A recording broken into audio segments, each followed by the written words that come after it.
এর বাইরে যেতে পারবে না। তাকে দিয়েছে, তার ছোট বোনকে দিয়েছে। কে? শেখ হাসিনার ঘনিষ্ঠ ব্যবসায়ী। এবং কোন কোম্পানি কোথা থেকে কি দিয়েছে আজকে সব নাম দিয়েছে। তো এই কারণেই বেগম খালেদা জিয়াকে বন্দী করে রাখতে হবে, কারণ তার এই অপরাধগুলো, তার অন্যায়, তার মহাদুর্নীতিগুলো যেন কেউ কথা না বলতে পারে। এই কণ্ঠরোধ করার জন্যই বেগম খালেদা জিয়াকে বন্দী করে রাখা হয়েছিল। এটা তো আজকে সুস্পষ্ট। আজকে সাইমা ওয়াজেদ পুতুল শেখ হাসিনার মেয়ে 60 কাঠা জমি পূর্বাচলে।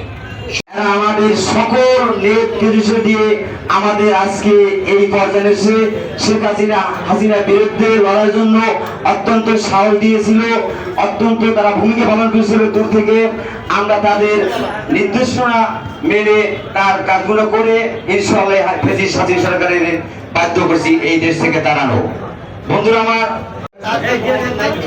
জাতীয়তাবাদী ওলামা দলের সংগ্রামী সদস্য সচিব অ্যাডভোকেট মাওলানা আবুল হোসেন দোয়া এবং মুনাজাত পরিচালনা করবেন।